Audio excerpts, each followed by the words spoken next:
Hey, Changemakers. Nick from Ashoka here. I wanted to talk to you today about the idea of MVPs, or minimum viable products. This is the idea that it can be really helpful to use prototypes while you're trying to execute your big vision by breaking them into small incremental steps or tests that you can use to learn as you go along from your customers. To illustrate this, I'm going to tell you a couple of stories. The first is Aaron, who is a young social entrepreneur with celiac disease. And their big idea is that they want to bring gluten-free cakes to the wedding industry. So to execute this big vision that they have, Aaron books a wedding, gets clients, and starts out baking this wedding cake. On the day of the wedding, lots of things go wrong, and they end up learning things like the flavor was wrong, the decorations didn't turn out so well, the consistency of the cake didn't support the kind of structure that was needed. And in addition, they also find out that the bride and groom would have preferred a vegan gluten-free wedding cake to accommodate some of the other guests. So what could Aaron have done differently?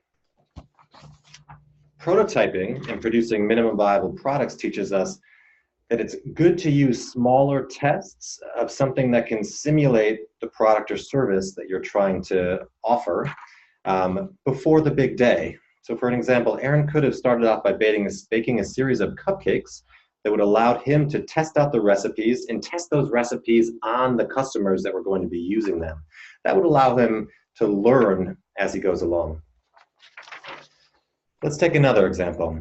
Let's say Aaron's next venture is going to be a series of coding programs for youth that are in transitional housing or temporary youth shelters. How might Aaron execute this, learning what he found out from his wedding cake venture, which didn't turn out so well?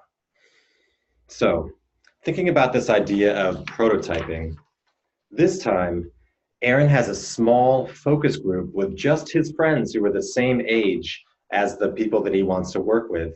And he talks to them about the idea of coding and tries to gauge their interest. And what he finds out is that the people of that age group, unlike him who's really interested in coding, they're maybe not interested in coding, but are really interested in game and game design. So when he decides to move forward, he decides to incorporate that learning into the next prototype.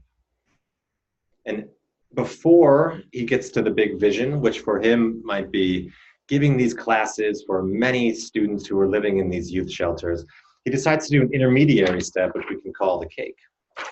So for this, he decides to go into the shelter and he does a class for maybe just 3 or 4 of the youth living there. And what he learns is that, yes, they are interested in games and in game design, but he also learns some of the limitations in that it's they're not allowed or able to use laptops where they're living. So when he moves to his next prototype, he changes his methodology to make all of this done over the phone to make it easier and more accessible to the people he's working with.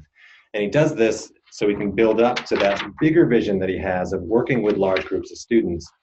But he gets all of that learning done early when he hasn't invested too many resources already so that he can pivot in a way that's much easier. I hope this is helpful. If you have comments, please leave them below on maybe how you prototyped your venture, or if you're looking for ways to prototype your venture and would like some ideas from myself and the rest of the community, please let us know. Great talking to you.